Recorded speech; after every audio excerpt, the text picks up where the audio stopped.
பல்வேறு சுவாரஸ்யமான செய்திகளுடன் இறுதி தீர்ப்பு மாத இதழ் தற்போது கடைகளில்.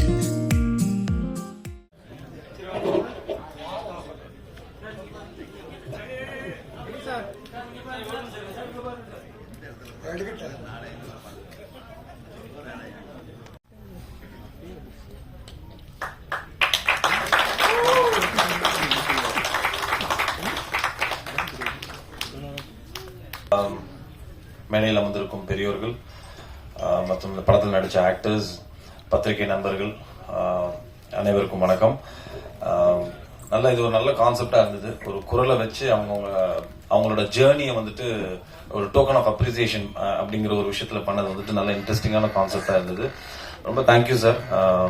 ஒரு அண்ணா சொன்ன மாதிரி வந்துட்டு சினிமாங்கிறது ஒரு சாதாரண விஷயம் கிடையாது. ஆக்சுவலா அதுல நம்ம இருக்கோங்கிறதே ஒரு மிகப்பெரிய ஒரு பிளெஸிங். ஆக்சுவலா அந்த மாதிரி ஒரு சினிமாவில பிடிச்சு ஏறி ஒவ்வொரு படமும் பண்றதுங்கிறது வந்துட்டு அந்த பின்புலம் இல்லாத ஆக்டர்ஸ்க்கு தெரியும், அதோட கஷ்டம் என்ன அப்படிங்கிறது தெரியும். ஸோ அது ஆக்டர்ஸ்க்கு மட்டும் கிடையாது, இயக்குனர்கள், அதே மாதிரி நம்மளை நம்பி வர தயாரிப்பாளர்கள் எல்லாருக்குமே வந்துட்டு அந்த ஒரு விஷயம் பெரிய சினிமாவில் இருக்கிறதே பெரிய விஷயம். ஸோ அதுல வள்ளுவன் பட குரூவுக்கு வந்துட்டு என்னோட மனமார்ந்த வாழ்த்துக்கள். ரொம்ப ஒரு ஸ்ட்ராங்கான ஒரு நல்ல ஒரு பொலிட்டிக்கல் கலந்த ஒரு சோசியல் மெசேஜ் இந்த படத்துல வந்து டைட்டில் இருந்தே ஆரம்பிக்கிறது தெரியுது. இந்த படத்தோட நட்பு ரீதியா இவர் எனக்கு கதை வந்து சொன்னார். ஆக்சுவலா எனக்கு அந்த டைம்ல என்னோட கமிட்மெண்ட்ஸ் எல்லாம் இருந்ததுனால ஒரு சில விஷயங்கள் காரணங்களால என்னால பண்ண முடியல அந்த படத்தை. But anyways, wishing the team all the best. And இந்த படத்தோட டிஓபி ஆக்சுவலா வந்துட்டு எங்களோட 3 படம் பண்ணியிருக்காரு. ஆக்சுவலா நாங்க எங்களோட ஜேர்னி காளிதாஸ்ல இருந்து ஆரம்பிச்சது. அதுக்கப்புறம் மிரல்னு ஒரு படம் பண்ணோம். இப்ப காளிதாஸ் 2வோட டிஓபி பாத்தீங்கன்னா அதே சுரேஷ் தான். ஸோ நல்ல டெக்னீஷியன்ஸ் இருக்காங்க. Ashwath music director. எல்லாமே ரொம்ப கிளியர் கட்டா ஒரு அழகான ஒரு நீட்டான பிலிம் வெளியில வந்தா ஜனங்க அப்ரிஷியேட் பண்ணக்கூடிய எல்லா அம்சங்களும் இந்த படத்துல இருக்கு. So Shankar sir, wishing you all the best. And to all the actors, ஆஷ்னா, Komal and Chetan. I know நான் உங்களையும் பார்த்து தான் இருக்கேன். ஸோ இவர் வந்து தெலுங்கு, தமிழ் மாத்தி பண்ணிக்கிட்டே இருப்பாரு. ஸோ இது தமிழ்ல உங்களுக்கு ஒரு மிகப்பெரிய பிரேக்கா இருக்கணும். And thank you so much for inviting me sir. Wishing you all the best. Thank you. சாதாரண விஷயம் கிடையாது. அண்ணன் செல்வமணி அண்ணன் வந்து 24 கிராப்டையும் அவர் வந்து ஹேண்டில் பண்றாருன்னா சாதாரண விஷயமா? சினிமா தெரிஞ்சாதான் அதை பண்ண முடியும். அதை பண்றார் அண்ணன் செல்வமணி அவர்களும் சரி, இயக்குனர் சங்க தலைவர் அண்ணன் ஆர்.வி. உதயகுமார் ஆகட்டும், அப்புறம் இயக்குனர் அண்ணன் பேரரசு அவர்கள். நான் நிறைய படங்கள் பண்ணா கூட இனிய ஈஸியா கொண்டு போய் சேர்த்து விட்டது வந்து அண்ணன் படம் தான், திருப்பாச்சி தான். பேசாம ஊருக்கு வந்தமா போனோமா இல்லாம வீணா எங்க ஊரு கோயில் விஷயத்துல தலையாரி எங்க ஆத்தாளுக்கு ஒரு ஆளை வெட்டுறது ஒண்ணுதான், 10 ஆடை வெட்டுறது ஒண்ணுதான் அப்படின்னு ஒரு அருமையான ஒரு படத்தை எனக்கு கொடுத்து அதுக்கு பிறகுதான் நான் நிறைய படங்கள் நடிக்க ஆரம்பிச்சேன். பேரரசு சார் இந்த நேரத்தில் இந்த மேடையில நன்றியை தெரிவிச்சுக்கிறேன். அதனால சினிமாவில் நாம இருக்கிறது சாதாரண விஷயம் கிடையாது. அந்த சினிமாவில் நீங்க நான் இருக்கிறது கடவுளுடைய வரப்பிரசாதம், கொடுப்பினை. இந்த மாதிரி தயாரிப்பாளர்கள் ராஜேந்திரன், 2 ராஜேந்திரன் இருக்கிறாங்க தயாரிப்பாளர்கள். பாலச்சந்திரன் ஒருத்தர் இருக்கிறாரு, சேத்தன் கவுடாவா இன்னொரு தயாரிப்பாளர். சோ இவங்கெல்லாம் அவங்க முதலே சொல்லிட்டு போனார், நாங்க வந்து தமிழ் சினிமாவை வாழ வைக்கிறோம்.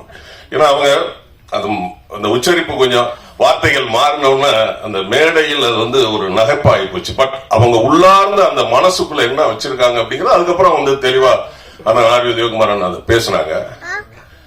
சினிமா அது ரமேஷ் கண்ணா சொன்ன மாதிரி உங்க அம்மா எங்க அம்மா கிடையாது, அது சினிமா அப்படின்னு சொல்லி ஒரு படத்துல சொல்லுவாரு.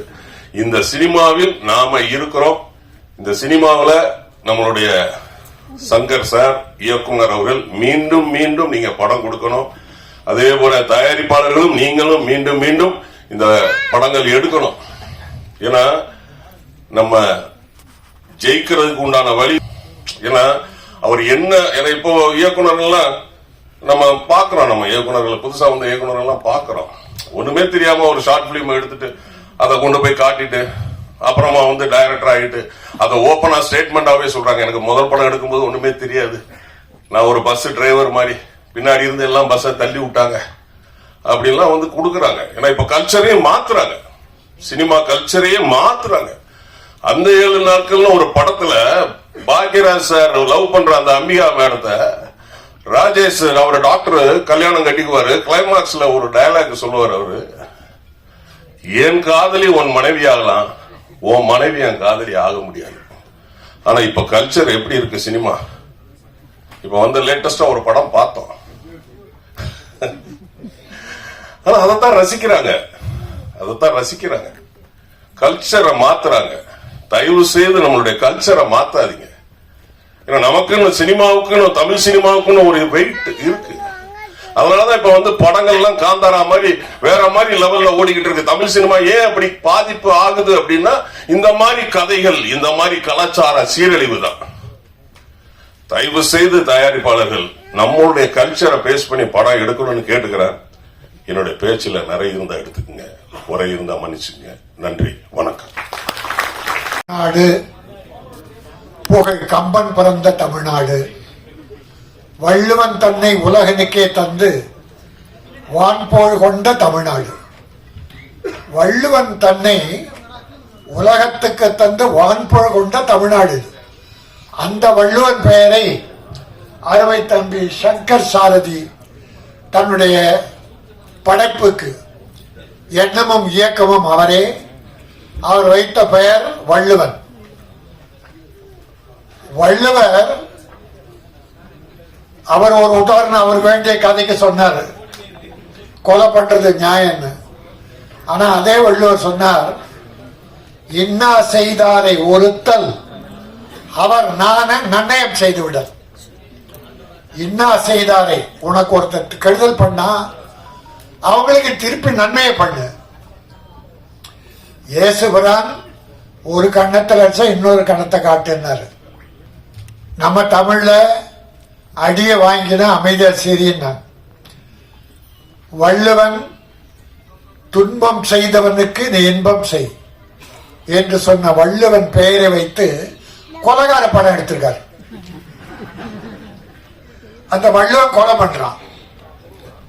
எனக்கு ரொம்ப வித்தியாசமா இருந்தது வள்ளுவன். ஆனா தம்பி என்ன பாராட்டணும்னா, இன்னைக்கு போற இந்த 2 வருஷத்துல பாத்தீங்கன்னா எல்லா படமும் 75% இங்கிலீஷ் டைட்டில், எல்லாம் இங்கிலீஷ்.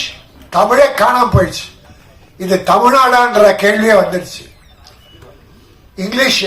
ஆனா அதுல புனிதமான, உலகமே போற்றுகிற, தமிழை போற்றுகிற வள்ளுவன் பெயரை, இந்த பெயரை வச்சிய சங்கர் பாராட்டுகிறேன். ஏன்னா அவன் எங்க தண்டையார்பேட்டைக்காரன். இதுல உறவு என்னன்னா, நான் வண்ணாரப்பேட்டை, அவன் தண்டையார்பேட்டை. இன்னொரு திருப்தி என்ன அடைஞ்சன்னா, வருத்தம் இருந்தது. வள்ளுவன் பெயரை சொல்லி கொலைகார படம் எடுத்திருக்காரு, கிரைம் சப்ஜெக்ட். ஆனா டீசர் பிரமாதம், ட்ரெய்லர் பிரமாதம், பாட்டு பிரமாதம், எடிட்டிங், மியூசிக் நல்லா இருந்தது. அஸ்வத்தா பியூட்டிஃபுல். 3 சாங்குமே ரொம்ப நல்லா இருந்தது. நல்ல எதிர்காலம் இருக்குது. அதுக்காக அடுத்த படம் வந்தா கோடிக்கு போயிடாதீங்க, கொஞ்சம் கொஞ்சமா உயர்த்து. ஒரு ஹீரோ 5 லட்சம் வாங்கிட்டு ஒரு படம் நடிச்சார். அது டைரக்டர் திறமை தான் படம் வெற்றி பெறது. முதல்ல ப்ரொடியூசர் அண்ட் டைரக்டர். டைரக்டருடைய அறியத்தரை பயன்படுத்தி களிமண்ணை பொம்மையாக்கி கொடுக்கிறார், அதான் ஹீரோ. அப்படி ஆக்கின அந்த படம் வெற்றி பெற்றுச்சு, ஃபர்ஸ்ட் பிக்சர். 2வது படத்துக்கு அந்த ஹீரோவை கேட்டா 2 கோடி சம்பளம் கேட்டார். 2 கோடி. அக்கிரமம். அதனால ஒரு நியாயம் என்ன இருந்தாலும் ப்ரொடியூசரை வாழணும். இந்த ப்ரொடியூசர் சொன்னார், நான் தொழிலாளரை வாழ வைப்பதற்காக தமிழ் படம் எடுத்தேன். மகிழ்ச்சியா இருந்தது. தொழிலாளி வாழ்ந்தா, முதலாளி வாழ்ந்தா தொழிலாளி வாழ்வான். தொழிலாளி நல்லா இருக்கான்னா முதலாளி நல்லா இருக்கான்னு அர்த்தம். முதலாளிக்கும் தொழிலாளிக்கும் அதான் லாலி வச்சான், ஆளி. முதலாளி தொழிலாளி. ஆகவே இந்த படத்தினுடைய டீசர் 3 சாங் பிரமாதம், நல்லா பண்ணிருந்தாங்க. Crime subject. அது மட்டும் இல்ல, சட்டத்தின் ஓட்டைகளை பற்றி எடுத்து சொன்னார். அதாவது பணம் இருந்தா நீதியே வேலைக்கு வாங்கிடலாம், வாங்குறாங்க. இப்ப நிறைய வேலை போகுது, நீதி இப்போ நீதிபதியில பாதி ஆயிட்டாங்க. பாதி தான் நீதி, மீதி எல்லாம் நிதி. பணம் கொடுத்தா நீங்க நிதி வாங்கிடலாம், நீதியை வாங்கிடலாம். அது எதெல்லாம் பாதிக்கப்பட்டாரு தெரியல. சங்கர் எதோ பாதிக்கப்பட்டாரா அல்லது இந்த சமுதாயத்தில் நடக்கிற ஓட்டைகளை பார்த்து மனம் நொந்து இப்படிப்பட்ட படம் எடுத்தாரா தெரியல. தம்பியோட எண்ணத்தையும் எழுத்தையும் நான் வாழ்த்துகிறேன். வள்ளுவம் பேர் சொன்னதுக்கு வச்சதுக்கு வருத்தப்பட்டேன் இல்லையா, ஒரு கொலைகார படத்துக்கு பேரை பிறந்தது. ஆனா ஒண்ணு திருப்தி ஆயிட்டேன். ஏன்னா ரூபா நோட்ல காந்தி பேர் தான் இருக்கு. சாராய கடைக்கு கொடுத்தாலும் அந்த காந்தி நோட்டை தான் கொடுக்குறோம். பிராந்தி கடையில் என்ன கொடுத்து வாங்குறோம்? பிராந்தி கடைக்குன்னு வேற ஏதாவது நோட்டை அடிக்கிறோம் இல்ல, காந்தி ரூபா தான். லஞ்சம் வாங்குறாங்களே ஆபீசர்ஸ், அரசியல்வாதி, நீதி பாதி, எல்லாரும் லஞ்சம் வாங்குறதுக்கு அந்த காந்தி படத்தை தான் வாங்குறாங்க, நோட்டை தான் கொடுக்குறோம்.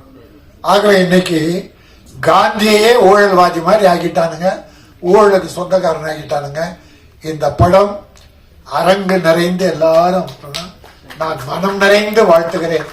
நான் ரொம்ப காலமா எங்க வடச்சென்னையில இருக்கவங்க முன்னுக்கு வரணும். பல பகுதியிலிருந்து வர்றாங்க. என் தம்பி செல்வமணி கஷ்டப்பட்டு முன்னுக்கு வந்தான், அச்சீவ் பண்ணான். உதயகுமார் கஷ்டப்பட்டு முன்னுக்கு வந்தார், அச்சீவ் பண்ணார். பேரரசு 3 டைரக்டருமே மிக அற்புதமா அச்சீவ் பண்ணாங்க. சினிமாவில் எல்லா காலத்திலும் அவங்களுக்குன்னு ஒரு பேர் உண்டு.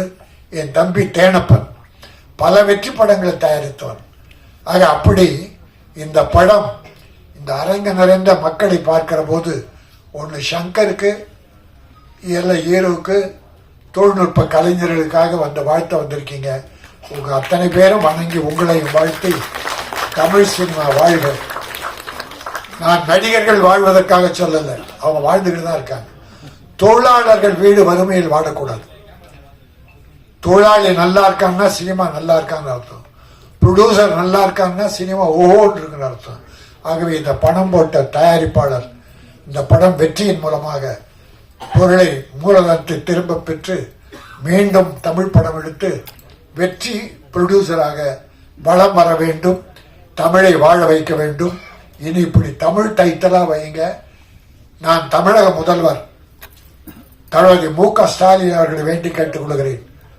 அவருடைய தகப்பனார் முத்தமிழர் மாறிஞர் கலைஞர், அவர் காலத்தில் இப்படிதான் இங்கிலீஷ்ல பேர் வச்சாங்க டைட்டில். நாங்கள்லாம் அப்போ ப்ரொடியூசர் கவுன்சில் செக்ரட்டரியா இருந்தேன். தலைவர் நாங்கள்லாம் போய் இப்படியே தமிழே மறந்துட்டாங்க, இங்கிலீஷ்ல பேர் வைக்கிறாங்களே போது அவர் சரி போ அப்படின்னார். அருமையான ஒரு வேலை பண்ணார். எப்படி பண்ண அந்த ப்ரொடியூசரை திருத்தலாம். டைரக்டர், ப்ரொடியூசர் யாரும் பேர் வைக்கிறது இல்லை, இதெல்லாம் டைரக்டர் சம்பந்தப்பட்டதுதான். தமிழ் பெயர் வைக்க என்ன பண்ணோன்னு டாக்டர் கலைஞர் கருணாநிதி அவர்கள் ஒரு யோசனை பண்ணார். சிறுமுதலீட்டு படங்கள் தமிழில் பெயர் வைக்கிற சிறுமுதலீட்டு படங்களுக்கு மானியம்னார். மானியம்னா ஒரு படத்துக்கு 3 லட்சம் ரூபாய் நிதி கொடுத்தார். எப்போ தமிழ் பெயர் வைத்தால் அதுல விரசம் இருக்கக்கூடாது, கற்பழிப்பு ஓவரா இருக்கக்கூடாது, வெட்டு குத்து இருக்கக்கூடாது, அராஜகம் இருக்கக்கூடாது. அப்படி படம் எடுத்தினா 3 லட்சம் கொடுத்தாரு. எல்லாரும் தமிழ்ல பேர் வைக்கணும். எல்லாருமே தமிழ்ல பேர் வைக்க ஆரம்பிச்சான். பெருமுதட்டு படக்காரன் கூட தமிழ்ல பேர் வச்சு நிதி வாங்கினான். அப்புறம் ஜெயலலிதா வந்து அதை 5 லட்சம் ஆக்கினாங்க. பிறகு கலைஞர் கடைசியில் அதை 7 லட்சம் ஆக்கினார். பிறகு இன்ன வரைக்கும் ஒரு 7-8 வருஷமா அது கொடுக்காம இருக்காங்க. இடையில அதிமுக ஆட்சியில் எடப்பாடியார் ஒரு 40 பேர் 50 பேர் கொடுத்தாரு. இப்போ பல வருடமா விட்டு போன படங்களுக்கெல்லாம் மு.க. ஸ்டாலின் முதல்வர் அவர்கள் அந்த படம் பார்த்துக்கிட்டு இருக்காங்க. எல்லாத்துக்கும் நிதி கொடுக்க போறாங்க. சிறுமுதட்டு படங்களுக்கு தமிழில் பெயர் வையுங்கள், தமிழை வாழ வைப்போம், நாமும் வாழ்வோம். இந்த படம் வள்ளுவன், இந்த உலகம் அறிந்த வள்ளுவன், தமிழை உலகுக்கு அறிமுகப்படுத்திய வள்ளுவன் பெயர் வைத்த இந்த படம் வள்ளுவர் பெயர் போல ஓஹோ என்று ஓடி தமிழக மக்களின் நெஞ்சம் நிறைந்து வசூலை குவிக்க வேண்டும். தயாரிப்பாளர் வாழ வேண்டும், மீண்டும் படம் எடுக்க வேண்டும். இயக்குனர் அடுத்து தொடர்ந்து நல்ல படங்களை எடுத்து தமிழை வாழ வைக்க வேண்டும் கேட்டு நன்றி கூறி முடிக்கிறேன். நன்றி, வணக்கம்.